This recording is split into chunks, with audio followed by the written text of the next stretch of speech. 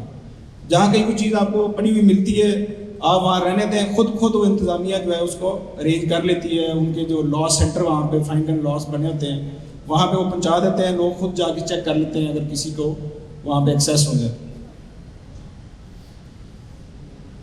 اچھا جی، اس کے بعد جو ہے جیسے ہم نے پہلے بات کی، جو بھی ممنوعات میں اگر کوئی چیز ہو جاتی ہے اس کا کفارہ ہوگا۔ نارمل اگر کوئی چھوٹی موٹی انجانے میں غلطی ہوتی ہے اس کا صدقہ ہم کر سکتے ہیں عمرے کے بعد یا حج کے بعد، اللہ تعالیٰ معاف کرنے والے ہیں۔ اگر بڑی کوئی چیز رہ جاتی ہے اس کا پھر دم ہے، روزے ہیں اور کفارہ ہے، ٹھیک ہے، وہ اس کے مطابق۔ یہ والے جو کام ہیں ان کے اوپر جو ہے وہ دم ہے یا مسکینوں کو کھانا کھلانا ہے، ٹھیک ہو گئی۔ کچھ جائز کام بھی ہیں، کچھ چیزیں کچھ حاجی صاحبان خود سمجھ لیتے ہیں کہ شاید یہ کرنی ہے نہیں کرنی، لیکن حالت احرام میں آپ نارمل زندگی کی طرح بہت ساری چیزیں وہ کر سکتے ہیں، کھانا پینا، جیسے میں نے پہلے بتایا، شاور لے سکتے ہیں، لباس تبدیل کر سکتے ہیں۔ ان کے اوپر بھی اپنے اوپر بلا وجہ کی جو ہے وہ سختی نہیں کرنی آپ۔ اچھا، اس کے بعد انشاءاللہ تعالیٰ آپ کا یہ پہلا رکن مکمل ہوگا جب آپ حالت احرام میں آ جائیں گے، ایسے ہی اس کے بعد ہمارا دوسرا جو رکن ہے وہ کیا تھا جی آئی صاحب؟ طواف۔ دوسرا فرض یا رکن جو ہے وہ طواف ہے۔ آپ انشاءاللہ تعالیٰ جب اپنی بلڈنگ سے حرم میں پہنچیں گے تو آپ نے یہ کرنا ہے کہ اپنے ساتھ جو آپ کے شوز والا جو بیگ ہوگا وہ آپ نے کہیں رکھنا نہیں ہے، وہ والا بیگ استعمال کریں جو کمر کے پیچھے عام طور پہ لٹکایا جا سکتا ہے نا، ڈوری والا جو ہوتا ہے۔ اس کے اندر آپ دو چیزیں رکھیں، ایک شاپر ایکسٹرا رکھ لیں جس میں شوز آ جائیں، اور اپنے ساتھ ایک پانی کی بوتل کی پکی رکھنے کی عادت ڈال لیں، تاکہ آپ جب بھی حرم میں آئیں جہاں بھی زمزم ملے وہ بوتل آپ فل کر لیں۔ سب نے فل کی ہوگی، سب کو ہر وقت پانی زمزم اویلیبل ہوگا، وہاں جا کے یہ اللہ کی اتنی بڑی نعمت ہے تو منرل واٹر نہیں پینا چاہیے، زمزم کا ارینجمنٹ رکھیں، اپنے ساتھ بوتلیں رکھیں۔ وہ بیگ آپ پہن کے تیار ہو کے حرم کے باہر ہی صحن میں جو باہر حرم کے واش روم ہیں ان کے نمبر دیے ہوئے مختلف،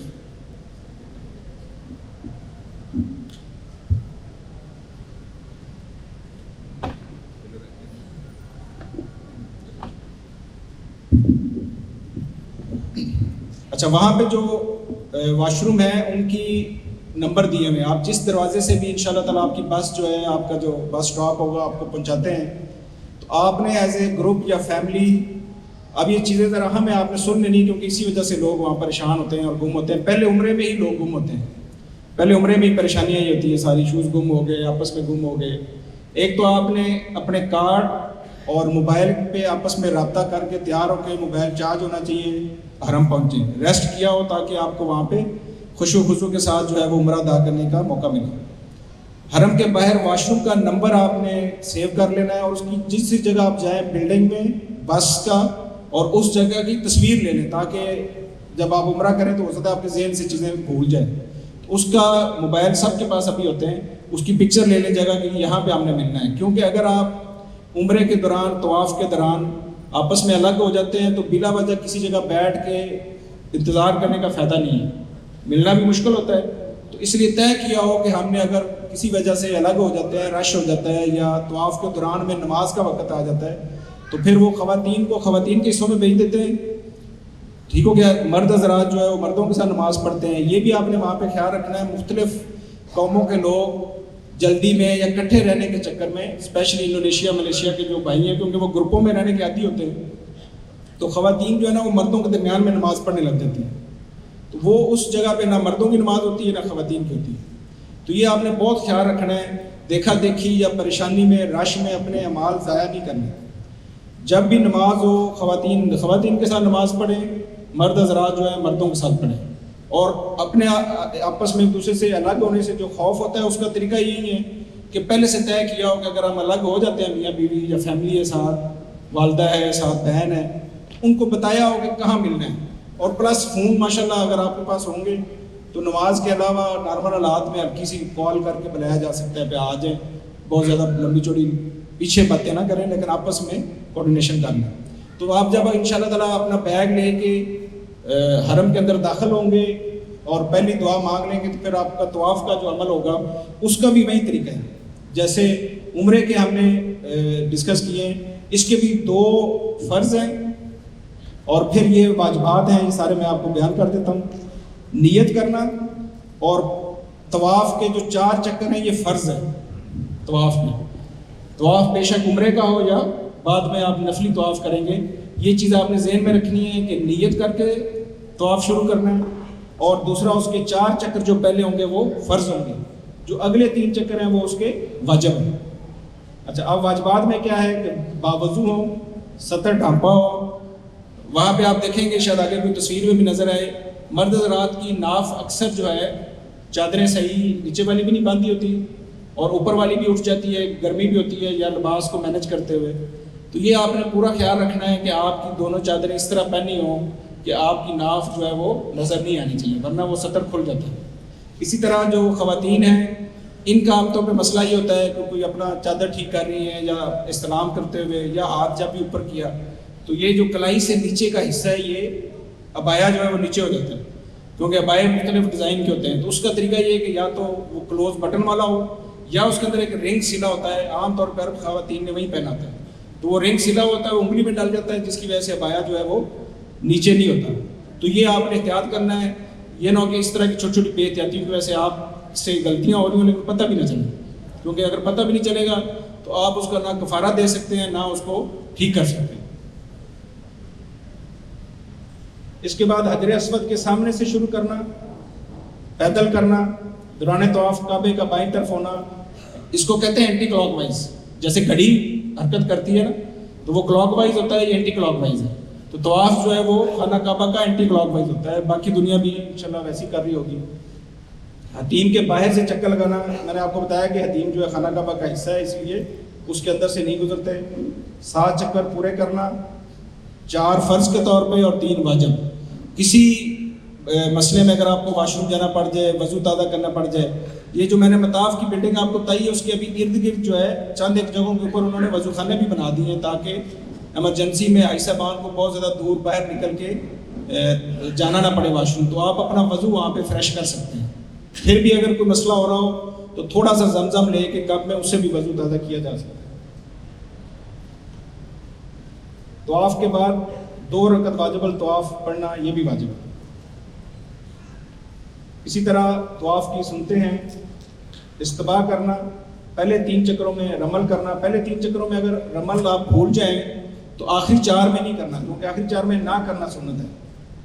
ٹھیک ہو گیا؟ اگر فرض عمل 1 چکر میں بھولتے ہیں تو 2 میں کر لیں، 2 میں بھولتے ہیں تو 1 تیسرے میں کر لیں. اگر تینوں میں بھول جائیں تو پھر اگلے 4 میں نہ کریں. بیت اللہ شریف کی طرف چہرہ یا پشت نہ کریں، صرف اسی لائن میں جو ہے کریں. اس میں حکمت یہ ہے کہ یہ جو عبادت ہے یہ ہم اللہ کی کر رہے ہیں. اللہ نے ہمیں جگہ بتائی ہے کہ یہ قدیم گھر جو ہے اللہ کا جو پہلی مسجد ہے اس میں آگے یہ عبادت کریں، لیکن ہم عبادت جو ہے وہ خانہ کعبہ کی نہیں کرتے. کس کی کرتے ہیں؟ اللہ کی کرتے ہیں. یہ اللہ کے حکم سے ہے کہ اللہ نے اس جگہ کو اتنا معتبر کر دیا، تو اس لیے توجہ جو ہے وہ اللہ کی طرف ہونی چاہیے، خانہ کعبہ کی طرف نہیں ہونی چاہیے. اس میں حکمت یہ ہے. اور یہ چیز آپ نے وہاں پہ پکی سیکھنی ہے، کیونکہ جس چیز کو اللہ معتبر کر دے وہ معتبر ہو جاتی ہے، جس کو اللہ معتبر نہ کرے وہ نہیں ہوتی. ٹھیک ہو گیا؟ اس چیز کو آپ نے ذہن میں رکھنا ہے. اچھا جی، پھر اس کے بعد آخری 4 چکروں میں رمل نہ کرنا، بیت اللہ شریف کی چہرہ کی طرف نہیں کرنا، حجر اسود کے 9 استلام، 8 جو ہے آپ کے کب ہو جائیں گے؟ 8 استلام آپ کے 7 چکروں میں ہو جائیں گے. 9واں جو ہے وہ آپ نے بعد میں کرنا ہوگا، وہ بھی میں آپ کو طریقہ بتا دوں گا. رکن یمانی کو چھونا سنت مبارکہ ہے، لیکن وہاں پہ ابھی خوشبو لگی ہوتی ہے اور رش بہت ہوتا ہے، تو اس لیے یہ والا عمل جو ہے ابھی ہم نہیں کر سکیں گے، کیونکہ پھر وہ دوسرے مسائل جو ہے شرعی پیدا ہو جاتے ہیں. اچھا، رکن یمانی اور رکن اسود جو ہے حجر اسود کے درمیان میں جو مخصوص سنت والی دعا ہے ربنا آتینا والی، وہ ہم پڑھیں گے انشاءاللہ. یہ آپ اس طرح سے وقفہ کر سکتے ہیں. کوئی شرعی عذر ہو، فرض نماز شروع ہو جائے، واش روم جانا پڑ جاتا ہے، اگر آپ نے 4 چکر پورے کر لیے ہیں اور واش روم جاتے ہیں تو آپ جہاں پہ چھوڑا تھا تو آپ وہیں سے شروع کریں گے. لیکن اگر آپ نے 4 پورے نہیں کیے تھے جو فرض ہیں، تو پھر آپ شروع سے دوبارہ سارا طواف کریں گے.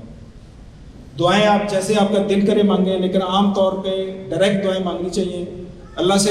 اس وقت جب آپ پہلی بھی دعا مانگیں گے، میں بھائیوں سے اور بہنوں سے ریکویسٹ کرتا ہوں کہ ایک تو یہ ہے کہ اللہ کے سامنے جا کے ہم نے اپنے آپ کو بالکل سرنڈر کر دینا، اپنی نفی کرنی ہے، اور اپنی پوری زندگی کی غلطیاں کوتاہیوں پہ بے بسی کا ہم نے اظہار کرنا ہے، اور اللہ سے اپنے لیے اور سب سے پہلے امت کے لیے بخشش اور رحمتیں مانگیں. کیونکہ جو نعمتیں امت کو ملنی چاہیے ساری، اس میں ہم خود آٹومیٹکلی آ جائیں گے نا، تو اللہ تعالیٰ دوسروں کے لیے مانگی ہوئی دعا جو ہے وہ ضرور قبول کرتے ہیں. پھر یہ ہے کہ اللہ سے یہ دعا کریں کہ یا اللہ مجھے ایسا بندہ بنا دے یا بندی جیسا تجھے پسند ہے. ہمیں تو نہیں پتہ نا اچھا انسان کون ہوتا ہے، تو یہ دعا مانگنی چاہیے یا اللہ ایسے کر دے جیسے آپ کو پسند ہے. پھر جنت کے اعلیٰ درجے مانگیں، اپنی حیثیت سے نہ مانگیں، اللہ کے جو ہے وہ اعزاز کے مطابق جو ہے، اللہ کی شان کے مطابق جو ہے وہ اللہ سے دعائیں مانگیں. دنیا میں اپنے لیے، اپنے بچوں کے لیے وہ چیزیں مانگیں جو اعلیٰ ترین ہوں، اپنی حیثیت سے نہ مانگیں، اللہ کے شان سے مانگیں. میں اکثر وہاں پہ ہاتھ کھڑے کراتا ہوں عائشہ بان سے کہ کیا آپ نے اپنے بچے کے لیے، اگر بزنس مین ہے فیکٹری مانگتے ہیں، ٹھیک ہے، اگر آپ کا بچہ ماشاءاللہ لیڈر بننا چاہتا ہے تو اچھا نیک وزیر اعظم بننے کی آپ دعا کرتے ہیں وہاں پہ؟ ہم نہیں کرتے. کرنی چاہیے. اپنے ملک کے حالات کے معاملے میں، اپنے معاملے میں بڑی دعائیں مانگیں جو اللہ کے ہی کرنے والی ہیں نا. اللہ ہی بڑے کام کر سکتا ہے نا، ہم تو بے بس ہیں. تو اس لیے اللہ سے باتیں کریں، کھل کے دعائیں مانگیں، اور یہ نہ سوچیں کہ میں عربی مجھے نہیں آتی. اللہ تعالیٰ کو ساری زبانیں آتی ہیں، اپنی زبان میں دعا مانگیں. اور دوسرا یہ ہے کہ وہ دعا قبول ہوگی جو توجہ سے ہوگی. اگر طواف میں، حج کے دنوں میں، عرفات میں توجہ نہیں ہوگی، بے توجہی سے اور سرسری طور پہ دعائیں مانگیں گے، تو وہ پھر ہمیں بھی پتہ ہوتا ہے کہ قبول نہیں ہوگی. اس لیے فل توجہ کے ساتھ اللہ سے رابطہ رکھیں.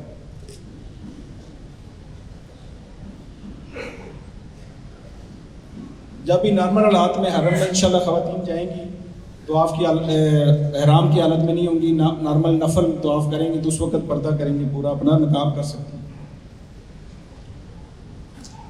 دوران طواف جو ہے حدیم کے اندر سے نہیں گزرنا، بے فائدہ وہاں پہ باتیں نہیں کرنی ہے.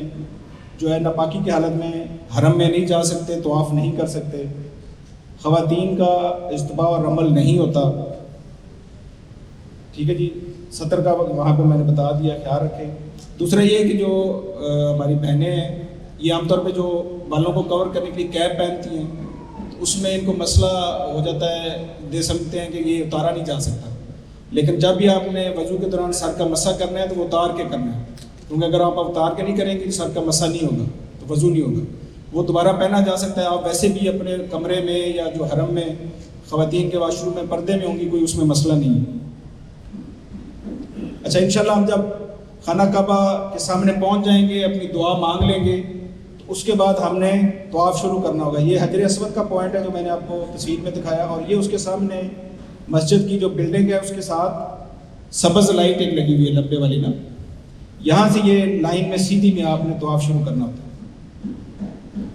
اس طرح سے یہ حجر اسود ہوگا.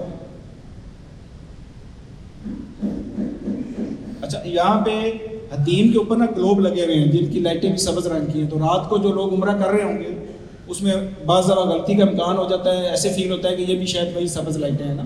تو یہ گلوب ہے، یہاں سے نہیں طواف شروع ہوتا، وہ پیچھے والی جو میں نے آپ کو لائن بتائی ہے وہاں سے شروع ہوتا ہے. اچھا جب آپ انشاءاللہ تعالیٰ طواف شروع کرنے لگیں گے اس سے پہلے کچھ عمل ہیں جو رک جائیں گے. فار ایگزامپل آپ تلبیہ کہنا بند کر دیں گے, یہاں تک ہی تلبیہ پڑھنے کی اجازت تھی اور سنت مبارکہ ہے. اچھا اس کے بعد آپ جیسی طواف کے لیے تیار ہوتے ہیں تو اس طرح سے دائیں طرف سے اپنا جو احرام کا پلو ہوگا وہ آپ بائیں نکال کے اوپر ڈال لیں گے تو آپ کا دائیں کندھا جو ہے وہ خالی ہو جائے گا. اس کو استباء کہتے ہیں. یہ صرف مرد حضرات انشاءاللہ کریں گے اور یہ صرف اس طواف کے دوران میں ہوں گے.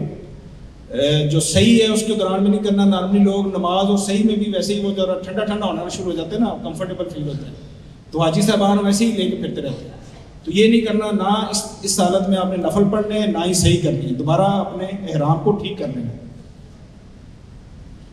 اچھا یہ والے کام جو ہیں حجر اسود سے پہلے ہوں گے. تلبیہ پڑھنا بند ہو جائے گا, استباء کریں گے اور طواف کی نیت کریں گے. اچھا جب آپ انشاءاللہ تعالیٰ حجر اسود کے قریب پہنچیں گے سامنے لائن میں تو یہ کام آپ کریں گے. استقبال کریں گے, جیسے ہم تکبیر کرتے ہیں اس طرح سے پہلے آپ استقبال حجر اسود کریں گے, پھر اس کے بعد استلام کریں گے جو کہ سامنے بسم اللہ اللہ اکبر, اور اس کے بعد آپ کا طواف شروع ہو جائے گا. استلام کے وقت بسم اللہ اللہ اکبر پڑھیں اور پھر چلتے جائیں جس طرف باقی بھی لوگ حاجی صاحبان چل رہے ہوں گے. اچھا اس طرح سے 7 چکر آپ انشاءاللہ تعالیٰ کریں گے. اس میں ایک مشورہ یہ ہے کہ کیونکہ ابھی ماشاءاللہ جو فلائٹ جیسے سے جا رہی ہیں وہاں پہ رش ہو رہا ہے, تو خانہ کعبہ کے قریب جو ہے وہ عام طور پہ رش زیادہ ہوتا ہے مقام ابراہیم کے اندر والے حصے میں. تو جب آپ فیملیز کے ساتھ ہیں اور کٹھے رہنا چاہتے ہیں, پورا عمرہ آپ کٹھے ادا کرنا چاہتے ہیں, تو پھر کوشش کریں کہ جو اس کی آؤٹر سائڈ ہوگی وہاں پہ مل کے طواف کریں. اس میں صرف حجر اسود کے سامنے والی جگہ پہ تھوڑا سا رش آتا ہے, پھر دوبارہ جو ہے وہ رش کم ہو جاتا ہے اور حصہ جو ہے وہ ایزی اور کھل جاتی ہے جگہ جو ہے. اس طریقے سے آپ کرتے جائیں. نیکسٹ جب آپ رکن یمانی کے رکن کو کراس کر رہے ہوں گے تو پھر آپ نے یہ دعا مانگنی ہے, ربنا آتنا فی الدنیا حسنۃ وفی الآخرۃ حسنۃ وقنا عذاب النار. یہ جو آیت مبارکہ ہے اس سے پہلے والی آیت جو ہے قرآن پاک میں اگر وہ آپ پڑھیں سمجھ کے تو اس میں اللہ نے ایک چیز بتائی ہے کہ کچھ لوگ ایسے ہیں جو اپنے اعمال کا بدلہ دنیا میں ہی چاہتے ہیں سارا.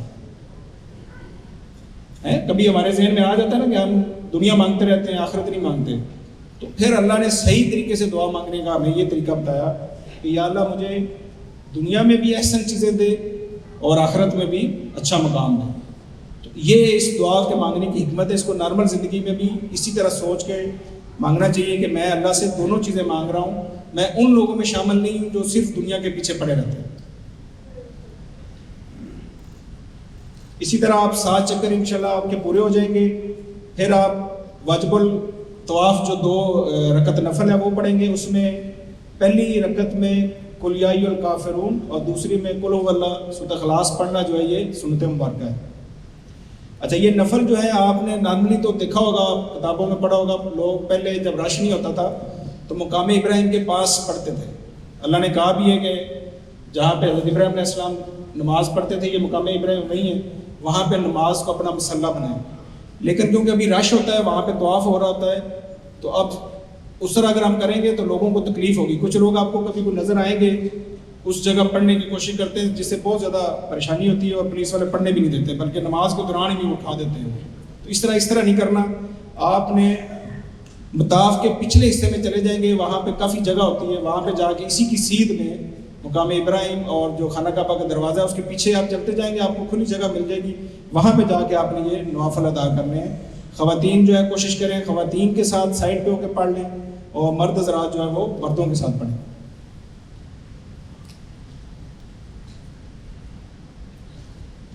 دعا بھی آپ نے اسی جگہ کھڑے, کیونکہ وہ لائن ہوگی سیدھی ملتزم والی نا, ادھر ہی کھڑے ہو کے پڑھنی ہے. خانہ کعبہ کے پاس نہیں جانا, اسپیشلی حالت احرام میں, کیونکہ وہاں خوشبو بھی ہوگی, رش ہوگا, پریشانی ہوگی. یہ ملتزم کی جگہ میں نے آپ کو بتائی ہے. اس کے بعد جب انشاءاللہ تعالیٰ آپ یہ 2 کام کر لیں گے پھر آپ زمزم پیئیں گے اور نواں جو استلام ہے وہ یہاں پہ ادا کر لیں گے. ٹھیک ہے, خانہ کعبہ کو دیکھتے ہوئے. زمزم ہے, زمزم کی مسنون دعا پڑھیں, اور بھی جو بھی دعائیں آپ مانگنا چاہتے ہیں زمزم پیتے ہوئے جو بھی دعائیں آپ مانگتے ہیں وہ اللہ تعالیٰ قبول کرتے ہیں. اچھا اس میں زمزم پیتے ہوئے تھوڑا سا خیال رکھیں کہ یہ جو غیر مبرد ہے ناٹ کولڈ، یہ کوشش کریں پئیں، اور اگر آپ سمجھتے ہیں کہ نہیں اچھا لگ رہا تو پھر مکس کر لیں، دونوں آدھا آدھا ڈال لیں. لیکن پورا ٹھنڈا پئیں گے تو اس سے پھر چانسز ہیں، اسپیشلی اسٹیج پہ بھی تھکاوٹ ہوتی ہے، سفر کیا ہوتا ہے تو آپ کا گلا خراب شروع سے ہی ہونا شروع ہو جاتا ہے. گلا خراب کرنے کے لیے خراب ہونے سے بچنے کے لیے چھوٹا سا میں آپ کو ٹوٹکا بتا دیتا ہوں کہ وہاں سعودیہ میں ایک تو دھوپ، گرمی، کنسٹرکشن ہو رہی ہوتی ہے، اس کی ڈسٹ ہوتی ہے، گاڑیوں کا دھواں ہوتا ہے، تو ایک تو ماسک لگا کے رکھیں جب آپ آتے ہیں، آرام میں نہیں ہے. اور دوسرا یہ ہے کہ اسی سے خشکی سے ان چیزوں سے بچنے کے لیے اپنے ناک میں یہ جو جنکشن ہوتا ہے اس کو نرم رکھنے کے لیے اور فریش رکھنے کے لیے کوئی بھی سرسوں کا، زیتون کا آئل یا ویزلین استعمال کریں. اور ایون گلا خراب بھی ہو جائے تو میں تو زیادہ ادھر یہ سرسوں کا تیل جو مسٹرڈ آئل ملتا ہے چھوٹی چھوٹی بوتلیں وہاں، تو پہلی چیز ہی میں وہاں پہ جا کے یہ خریدتا ہوں. تو وہ آپ لگاتار لگاتے رہیں تو آپ کو انفیکشن ہو بھی جائے تو جلدی ریکور ہو جاتے ہیں، ورنہ وہاں پہ اس کی وجہ سے بخار اور حاجی صاحبان کافی بیمار ہوتے ہیں. آپ نے دیکھا اکثر حاجی پاکستان واپس آ جاتے ہیں تو بیچاروں کو یہ انفیکشن کا مسئلہ رہتا ہے. تو اس سے بچنے کے لیے یہ دیسی ٹوٹکا استعمال کریں، اپنے آپ کو بچا کے رکھیں، صحت کا خیال رکھیں. یہ صحیح کی جگہ ہے، اس طرح سے وہاں پہ لکھا ہوا ہے، وہاں پہ آپ تشریف لے جائیں گے صحیح والی جگہ پہ. یہ ریمپ بنا ہوا ہے. اچھا صحیح جو ہے ابھی آپ میں سے جو جن کے فیملی ممبر جو ہیں اس میں ویک ہیں یا سمجھتے ہیں کہ تھکاوٹ زیادہ ہو جاتی ہے تو ویل چیئر اگر استعمال کر رہے ہیں تو ویل چیئر یہاں سے لے جائیں. کوئی الیکٹرک ویل چیئر استعمال کر سکتا ہے، وہاں پیمنٹ پہ مل جاتی ہے، اس کے الگ ریمپ بنے ہوئے ہیں الیکٹرک ویل چیئر کے لیے. اور دوسرا یہ ہے کہ جو سمجھتا ہے اچھا صحیح کا جو آسان طریقہ یہ ہے کہ اگر آپ پہلے فلور پہ جائیں گے، گراؤنڈ فلور کے اوپر، اس میں جو صفا اور مروہ کی جو پہاڑیاں ہیں وہ کیونکہ آپ نے ہر چکر میں ان کے اوپر چڑھنا ہوتا ہے، وہ چھوٹے چھوٹے ماربل کی ٹکیاں لگی ہوئی ہیں جن بھائیوں نے پہلے عمرہ کیا ہوا ہے. تو وہ جو بزرگ حضرات ہیں جو پہلے ہی اتنے لمبے پروسیس میں تھکاوٹ میں سے گزرے ہیں ان کے لیے وہ مشقت ہو جاتی ہے. تو اس کے لیے آسانی یہ ہے کہ اگر ویل چیئر نہیں یوز کر رہے، ویل چیئر بھی عام طور پہ فرسٹ فلور پہ اور سیکنڈ فلور پہ استعمال کرتے ہیں، تو آپ بھی راستہ پوچھ کے کسی سے ایلیویٹر کے ذریعے یا لفٹ کے ذریعے فرسٹ فلور پہ چلے جائیں. تو فرسٹ فلور کا جو فرش ہے وہ فلیٹ ہے، پلین ہے، اس میں آپ کو صحیح میں جو ہے وہ آسانی رہے گی. صفا کی پہاڑی پہ انشاءاللہ آپ تشریف لے جائیں گے، وہاں پہ دعائیں پڑھتے ہوئے آپ صحیح کی نیت کریں گے انشاءاللہ کہ جہاں سے اللہ نے حکم دیا وہیں سے ہم بھی صحیح شروع کریں گے. 3 مرتبہ اللہ اکبر پڑھیں. اچھا صفا سے آپ شروع کریں گے انشاءاللہ تعالیٰ اور مروہ کی طرف آپ چلیں گے اس طریقے سے. تو یہ آپ کا صفا سے مروہ کی طرف ایک چکر ہوگا. خانہ کعبہ کا تو ہم پورا چکر لگاتے ہیں تو ایک پورا ہوتا ہے نا، لیکن اس میں ایک سائڈ پہ آپ لگائیں گے صفا سے مروہ کی طرف تو آپ کا ایک چکر ہو جائے گا. پھر واپس آپ آئیں گے جب مروہ سے صفا کی طرف تو آپ کا دوسرا چکر ہو جائے گا. ٹھیک ہے جی. اچھا راستے میں جب آپ انشاءاللہ تعالیٰ جا رہے ہوں گے تو یہ سبز لائٹوں کے پراپر نشان بنے ہوئے، یہاں پہ جو مرد حضرات ہیں وہ حضرت اماں ہاجرہ کی جو ہے وہ سنت پوری کرتے ہوئے یہاں پہ دوڑیں گے یا تیز چلیں گے، اور خواتین جو ہے وہ نارمل اسی طرح سے واک کریں گے. یہاں پہ بھی لوگ نا یہ اسی حالت میں پھر رہے ہوتے ہیں، یہ آپ نے نہیں کرنا. اچھا اسی طرح آپ 7 چکر یہ پورے لگائیں گے انشاءاللہ.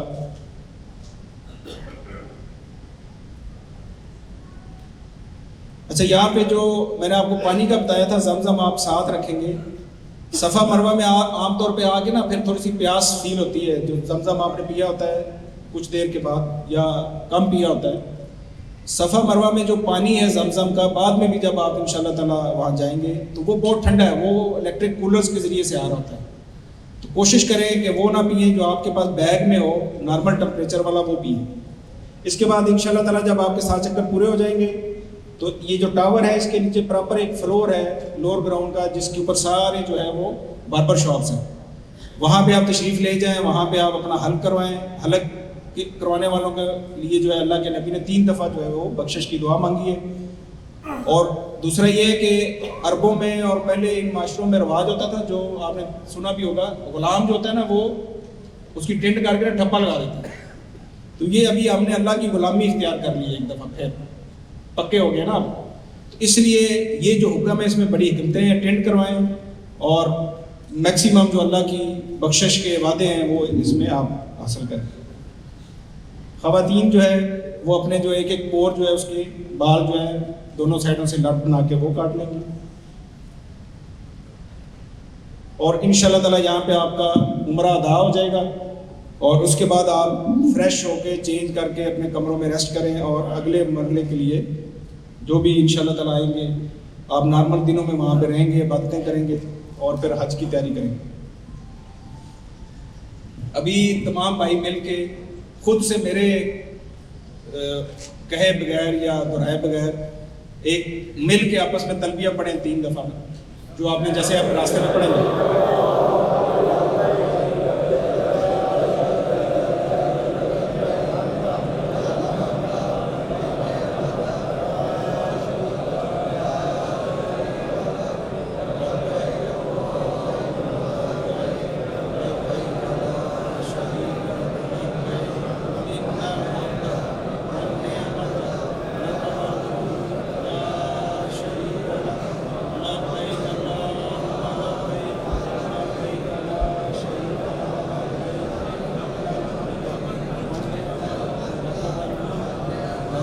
شریک لک